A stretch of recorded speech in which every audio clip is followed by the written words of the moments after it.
Un an après mon divorce, j'ai recroisé mon ex-belle-mère à la clinique. Elle s'est moquée de moi avec arrogance, mais mon calme l'a surprise.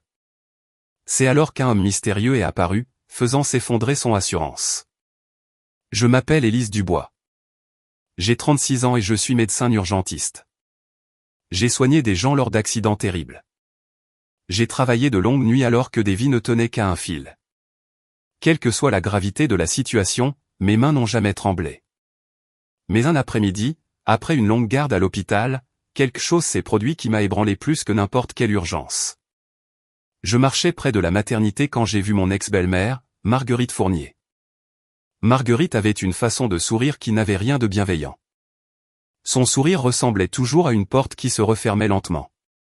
Elle m'a repéré près des ascenseurs et s'est dirigée droit sur moi. Plusieurs infirmières se trouvaient à proximité. Elle s'est assurée qu'elle puisse l'entendre. « Te quitter a été la meilleure décision que mon fils ait jamais prise », a-t-elle dit à voix haute. « Maintenant, il a un petit garçon avec ta meilleure amie. » Le couloir sembla devenir silencieux. 6 ans de commérage, 6 ans de reproches, 6 ans à être traitée comme si j'étais défaillante. Tout cela condensé en une seule phrase cruelle. Une infirmière à côté de moi s'est figée. Un autre employé de l'hôpital a ralenti pour écouter. Marguerite se tenait là, l'air satisfaite d'elle-même. Elle s'attendait à ce que je pleure. Elle s'attendait à ce que je crie. Au lieu de cela, je l'ai regardée calmement. « C'est ce que vous croyez ?» ai-je demandé. Elle a scié. La question l'a prise au dépourvu. J'ai demandé à nouveau, encore plus doucement. « Est-ce vraiment ce que vous croyez ?» À ce moment-là, des portes automatiques se sont ouvertes plus loin dans le couloir. Quelqu'un venait d'entrer dans le bâtiment. Je ne le savais pas encore, mais cette personne était sur le point de tout changer. Avant de vous raconter ce qui s'est passé ensuite, vous devez comprendre comment tout cela a commencé. J'ai grandi dans une petite ville de Normandie. Le genre de ville où tout le monde connaît tout le monde. Le genre d'endroit où les gens parlent les uns des autres plus qu'ils ne le devraient. Ma mère faisait des ménages. Mon père conduisait des camions jusqu'à ce que son dos le lâche. Rien n'a été facile pour notre famille. J'ai travaillé dur pour tout ce que j'ai obtenu. J'ai travaillé pendant mes études supérieures. J'ai travaillé pendant mes études de médecine. J'ai passé des années à étudier pendant que d'autres dormaient. Finalement, je suis devenu médecin. Pendant toutes ces années, j'ai vécu selon une règle simple. Fais ton travail. Dis la vérité. Reste calme. Je croyais que si l'on vivait honnêtement, la vérité finirait toujours par triompher. Cette conviction faisait de moi un bon médecin. Quand les gens paniquaient, je restais stable. Quand les familles pleuraient, je restais assez calme pour aider. Mais cette même habitude a causé des problèmes dans ma vie personnelle. Je portais ma douleur seule. Je me taisais quand j'aurais dû parler. Et quand les gens ont commencé à répandre des mensonges sur moi, j'ai commis la plus grande erreur de ma vie. J'ai cru que la vérité se défendrait d'elle-même. Ce ne fut pas le cas. J'ai épousé Étienne Fournier à 28 ans. Au début, il semblait parfait. Tout le monde l'aimait. Il se souvenait du nom des gens. Il serrait les mains avec assurance. Il savait exactement quoi dire pour que les gens l'apprécient. Les premières années, je l'aimais aussi. Nous voulions des enfants. Du moins, c'est ce que je pensais. Nous avons essayé pendant des années. Rien ne s'est passé. Les mois passaient, puis les années. Le vide dans notre maison est lentement devenu impossible à ignorer. Après 2 ans, j'ai suggéré quelque chose de simple.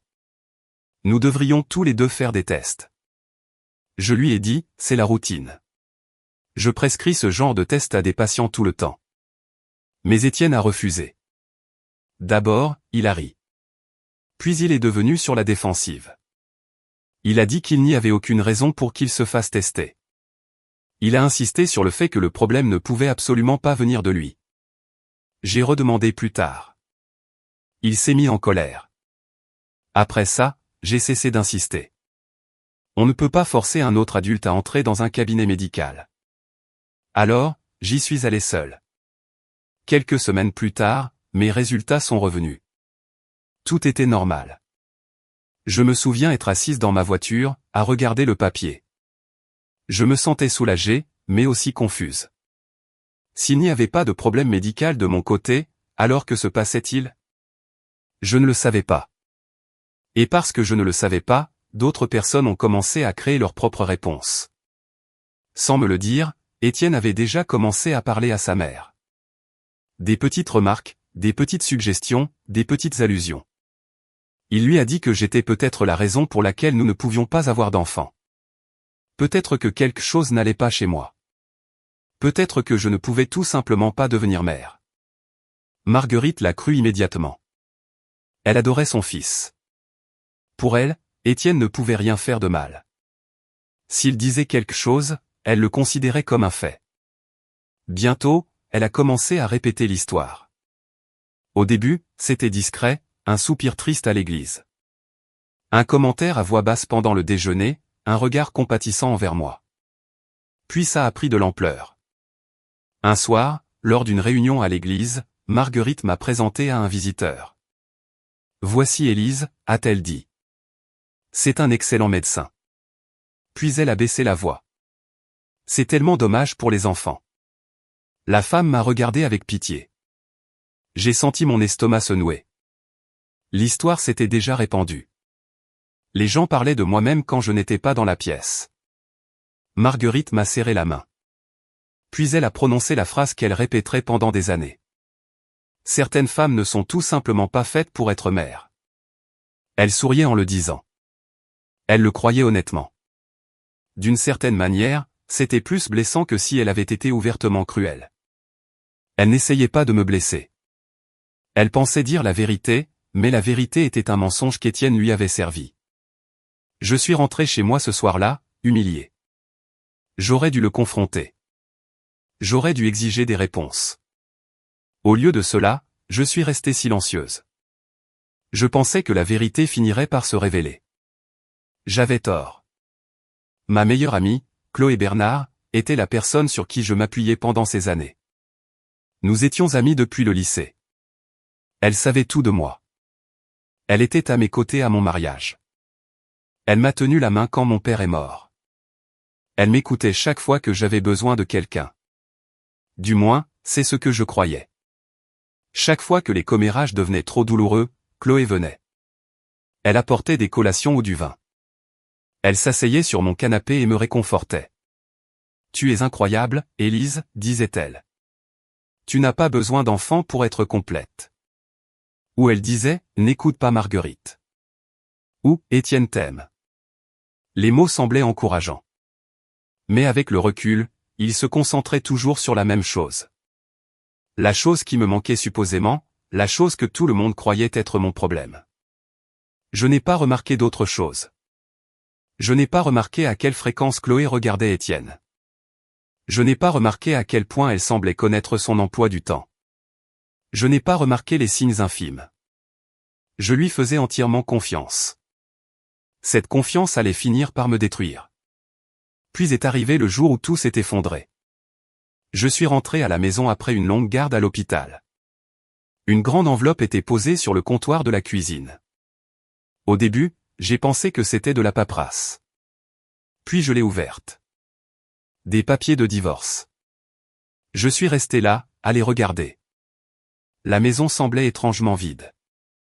Quand je suis monté à l'étage, la moitié des vêtements d'Étienne avaient disparu. Son placard était presque vide. Il n'avait même pas attendu pour me le dire en personne. Il était simplement parti. En quelques jours, tout le monde était au courant. En une semaine, Étienne vivait avec Chloé. Mon mari m'avait quitté pour ma meilleure amie. Toute la ville a immédiatement choisi son camp, et presque personne n'a choisi le mien. Les gens répétaient la même histoire. Élise se souciait plus de son travail que de son mariage. Élise était froide. Élise ne pouvait pas donner une famille à Étienne. Élise l'a fait fuir. Marguerite s'est assurée que tout le monde l'entende. Et Chloé n'a jamais corrigé un seul mot. Les deux personnes qui me connaissaient le mieux m'ont laissé devenir la méchante de ma propre histoire. La douleur était insupportable. Mais je suis restée silencieuse. Je ne me suis pas disputée en ligne. Je n'ai pas appelé les gens. Je ne me suis pas défendu. Le lendemain matin, je suis allé travailler. Un adolescent est arrivé aux urgences avec un bras cassé. Je l'ai soigné. J'ai souri. Je lui ai dit qu'il irait bien. Puis je suis rentré chez moi et j'ai pleuré là où personne ne pouvait me voir. C'est devenu ma vie. Les mois se sont transformés en une année. Je me suis concentré sur mon travail. L'hôpital est devenu mon refuge. Entre ces murs, personne ne se souciait des commérages de l'église. Personne ne se souciait de mon mariage. Personne ne me traitait de défaillante. J'étais simplement le docteur Élise Dubois. Et c'était suffisant. Du moins, j'essayais de m'en convaincre. Puis quelque chose s'est produit qui a tout changé. Pendant des années, j'avais travaillé pour devenir chef du service des urgences. J'avais rédigé des protocoles. J'avais formé du personnel. J'avais passé d'innombrables heures à aider à améliorer l'hôpital. Tout le monde s'attendait à ce que j'obtienne le poste. Même moi, je m'y attendais. Puis, soudain, les choses ont changé. Des questions ont commencé à surgir. Des questions étranges. Les gens ont commencé à s'interroger sur mon jugement, sur ma stabilité émotionnelle, sur ma vie personnelle. Un membre du conseil d'administration de l'hôpital qui connaissait la famille d'Étienne a commencé à faire des commentaires. Rien de direct, rien d'évident, juste assez pour semer le doute. Lorsque la promotion a finalement été annoncée, quelqu'un d'autre l'a obtenue, quelqu'un avec moins d'expérience, quelqu'un avec moins de réalisation. J'étais assise dans la salle de réunion, à écouter la décision. L'explication semblait polie, mais je savais ce qui s'était passé. Les commérages m'avaient suivi au travail. Le mensonge avait finalement atteint le seul endroit qui comptait le plus pour moi, ma carrière. Ce soir-là, j'étais assise seule dans ma voiture. Le parking était presque vide. J'ai regardé à travers le pare-brise et j'ai finalement admis quelque chose. Mon silence ne me protégeait pas. Il me faisait du mal. J'avais passé des années à porter un mensonge qui appartenait à quelqu'un d'autre. Et maintenant, il me coûtait tout. Une infirmière de confiance m'a donné le nom d'une avocate. Elle s'appelait Maître Valérie Henry. Une semaine plus tard, j'étais assise dans le bureau de Valérie. Je lui ai tout raconté, le mariage, les rumeurs, le divorce, la promotion que j'avais perdue. Elle a écouté attentivement. Quand j'ai eu fini, elle a joint les mains. Ce que vous décrivez pourrait être de la diffamation, a-t-elle dit. Je l'ai regardé fixement. Le mot semblait lourd. Elle a expliqué ce que cela signifiait. Si des gens répandaient sciemment de fausses déclarations qui nuisaient à ma réputation, il pourrait y avoir des conséquences. Mais prouver cela ne serait pas facile. Valérie a dit, nous devons prouver 3 choses. Elle a levé 3 doigts. Premièrement, que les déclarations étaient fausses. Deuxièmement, qu'elles ont été partagées avec d'autres personnes. Troisièmement, que ces déclarations ont causé un préjudice réel. J'ai hoché lentement la tête. Le préjudice est facile à prouver, a-t-elle poursuivi. La promotion perdue le prouve. Puis elle a marqué une pause. La partie difficile est de prouver que les déclarations étaient fausses. Je savais exactement ce qu'elle voulait dire. Toute la ville croyait que j'étais la raison pour laquelle Étienne et moi n'avions jamais eu d'enfant. Comment pourrais-je prouver le contraire? Valérie m'a regardé droit dans les yeux. Parfois, le silence n'est pas une force, a-t-elle dit. Parfois, le silence ne protège que les personnes qui racontent le mensonge. Ces mots sont restés avec moi. Pendant 2 semaines, j'y ai pensé. Chaque jour, chaque nuit, je faisais des listes. J'ai écrit tout ce que je pouvais perdre. Amis, réputation, vie privée. Puis j'ai fait une autre liste. Ma carrière, mon nom, la vérité, le droit de ne plus être blâmé pour quelque chose que je n'avais jamais fait. Finalement, la deuxième liste est devenue plus importante que la première. J'ai appelé Valérie un lundi matin. Je suis prête, ai-je dit. Il y a eu une brève pause. Puis elle a souri. Bien, a-t-elle répondu. Découvrons ce qui s'est réellement passé. Cet appel téléphonique a déclenché une chaîne d'événements que personne ne pouvait arrêter. Et bientôt, un secret caché depuis 7 ans était sur le point d'éclater au grand jour. Valérie a agi rapidement. Au cours des semaines suivantes, elle a préparé le dossier avec soin. Chaque témoin, chaque déclaration, chaque rumeur, tout a été documenté. Lire les documents me semblait étrange. Des années de douleur étaient soudainement organisées en pages et en preuves. Des choses qui m'avaient autrefois semblé invisibles avaient maintenant des dates, des noms et des preuves. Lorsque le procès est devenu public, la ville a explosé de commérage. Les gens en parlaient partout. Certains me trouvaient courageuse. D'autres, amère.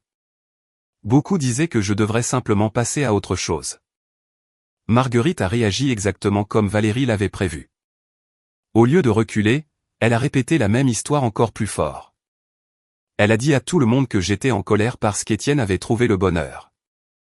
Elle a dit que le chagrin m'avait rendu cruel.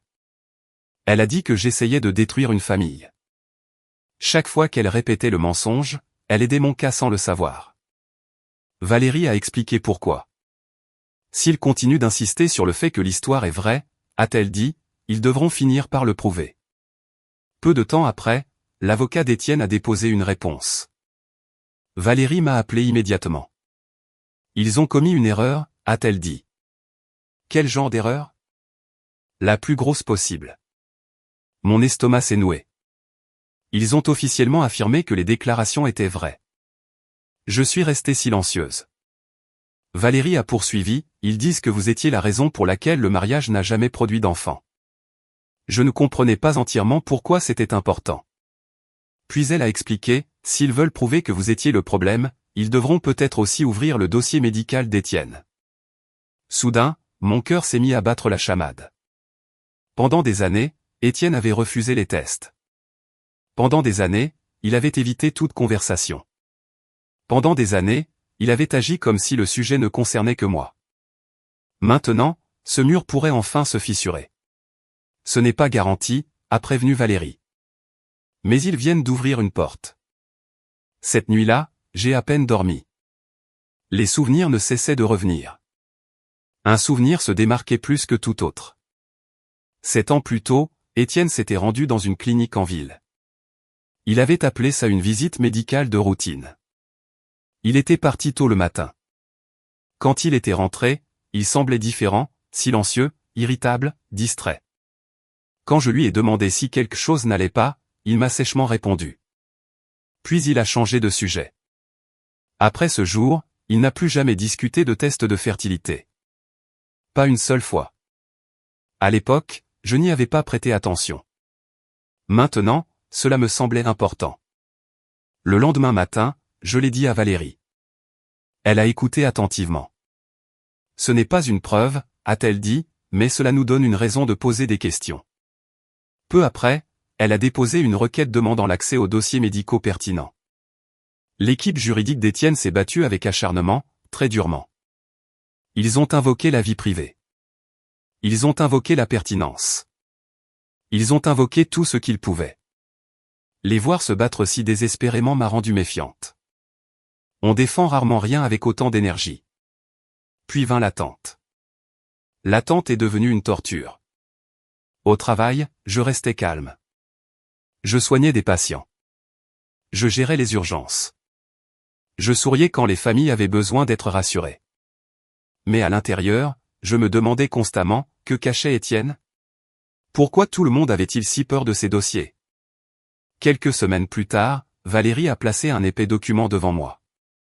C'était ma déposition sous serment. Chaque événement important y était consigné. Chaque rumeur, chaque témoin, chaque conversation, chaque conséquence. Je l'ai lu lentement. Page après page. Voir tout cela rassemblé a rendu une chose claire. Le mensonge semblait beaucoup plus petit sur le papier qu'il ne l'avait été dans ma tête. Pendant des années, il m'avait semblé énorme, puissant, intouchable. Maintenant, il semblait fragile, comme quelque chose qui pouvait enfin se briser. J'ai signé le document. Valérie a hoché la tête. La procédure est en marche maintenant, a-t-elle dit. Et elle avait raison.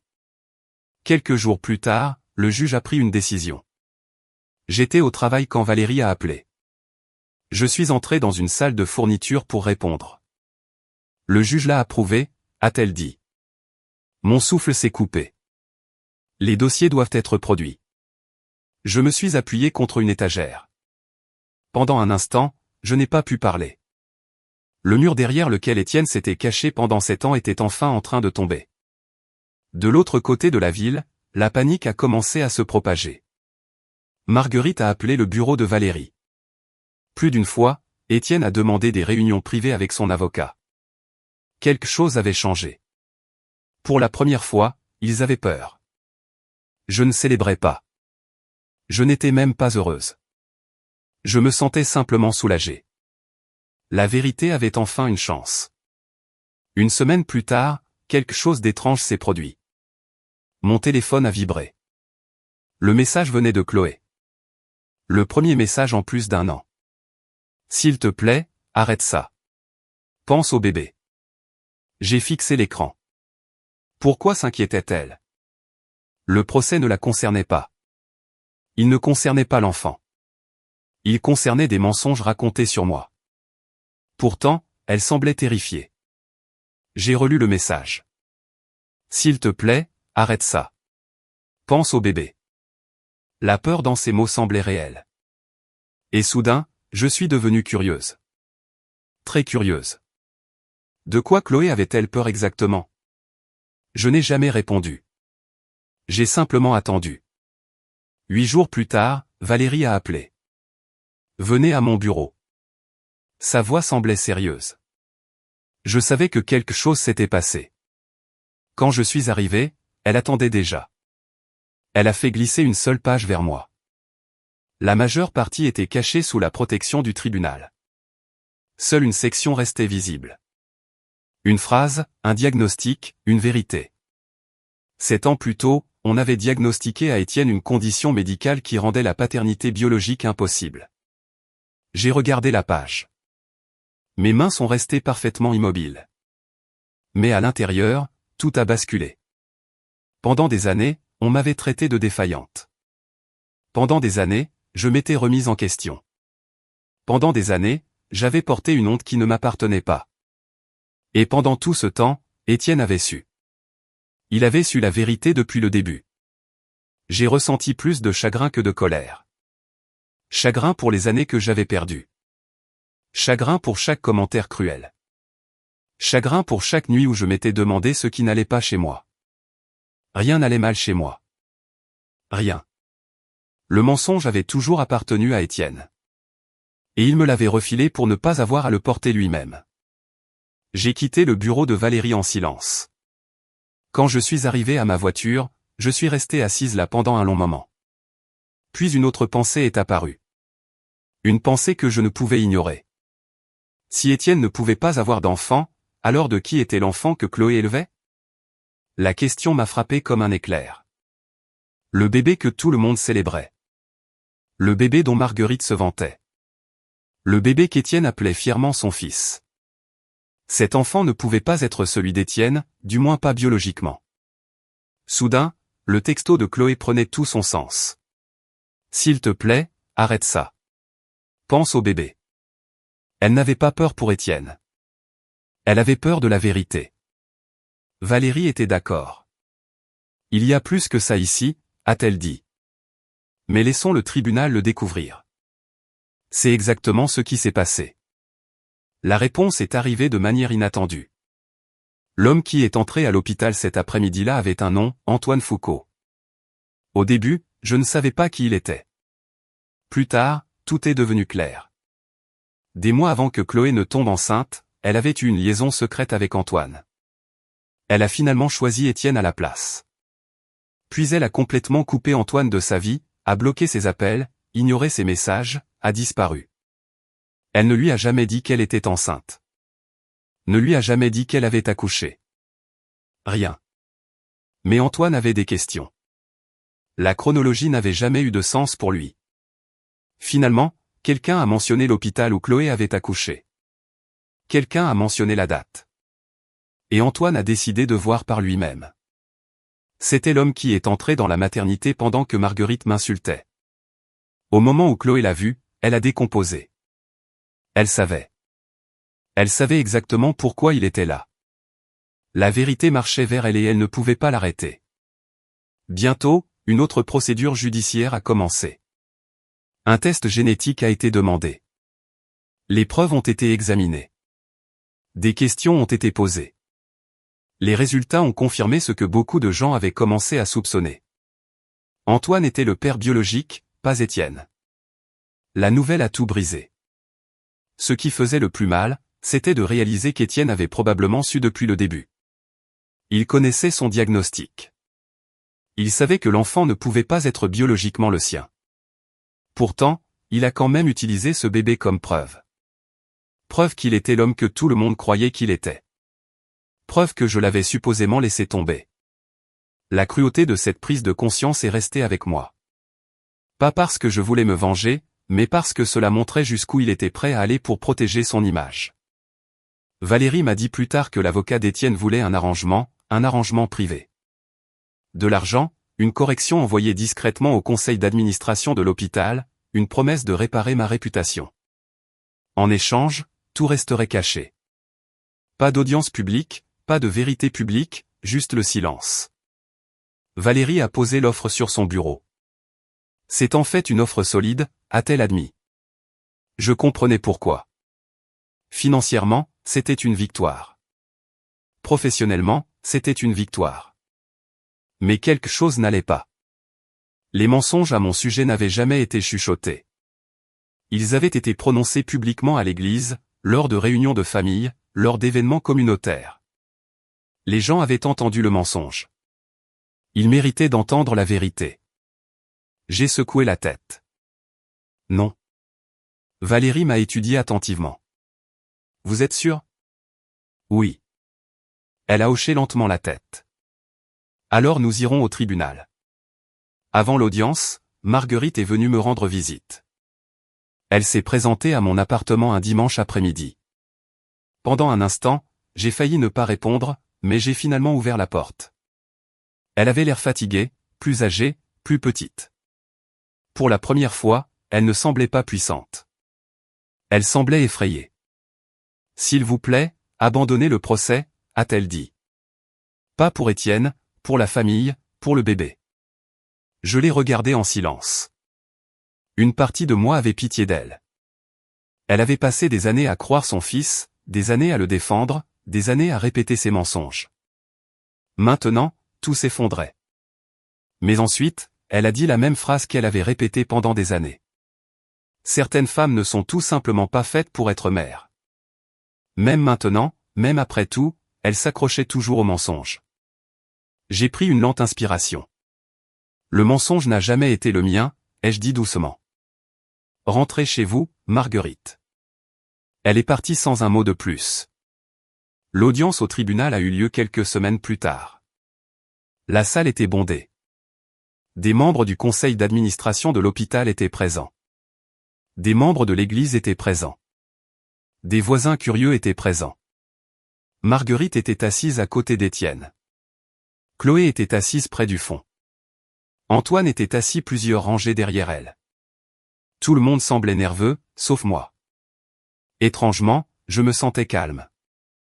La vérité était enfin là. Valérie a présenté les preuves avec soin. Témoin après témoin, déclaration après déclaration. Puis sont venus les dossiers médicaux. Seules les informations nécessaires ont été lues à haute voix. Rien de plus. Juste assez. Assez pour établir un fait simple. Étienne savait depuis 7 ans. La salle est devenue silencieuse. Complètement silencieuse. On pouvait presque sentir les gens remettre en question tout ce qu'ils croyaient. Valérie a ensuite présenté la contradiction, le diagnostic, l'enfant, les preuves ADN, la chronologie. Un fait relié à un autre jusqu'à ce que la vérité devienne impossible à ignorer. Soudain, Étienne s'est levé. Ce n'est pas, le juge l'a immédiatement arrêté. Marguerite s'est également levée. Son visage était devenu pâle. Elle a pointé le doigt vers moi. Ce n'est pas juste. Sa voix tremblait. Des années de certitude s'effondraient. Puis elle a répété la phrase une dernière fois. Certaines femmes ne sont tout simplement pas faites pour ça. Le tribunal est devenu silencieux. Je me suis lentement levé. J'avais attendu ce moment pendant des années. Je l'ai regardé droit dans les yeux. Ma voix est restée calme. Vous avez raison, Marguerite. Tout le monde me fixait. Elle avait l'air confuse. Vous avez absolument raison. J'ai fait une pause. Puis j'ai regardé Étienne. Une seule personne dans ce mariage n'a jamais été capable d'avoir des enfants. Le silence est devenu encore plus lourd. J'ai regardé à nouveau Marguerite. Le dossier médical ne portait que son nom. Aucun cri n'a suivi. Aucune dispute dramatique. Juste le silence. Un silence pur. Parce que la vérité se tenait enfin dans la pièce et personne ne pouvait plus la contester. Marguerite a baissé la main. Étienne s'est rassis. Son visage a disparu derrière ses mains. L'histoire était terminée. Le mensonge n'avait plus nulle part où se cacher. Quelques semaines plus tard, l'hôpital a rouvert le poste de direction. Le conseil d'administration a tout examiné. Cette fois, ils ont pris la bonne décision. J'ai reçu la promotion. Non pas parce que quelqu'un avait pitié de moi, mais parce que je l'avais mérité. Quand je suis entré dans mon nouveau bureau, je me sentais plus légère que je ne l'avais été depuis des années. Le fardeau était parti. La honte était partie. Le mensonge était parti. Étienne a fini par déménager. Marguerite a tranquillement disparu des événements communautaires. Chloé et Antoine ont réglé les questions de garde pour l'enfant.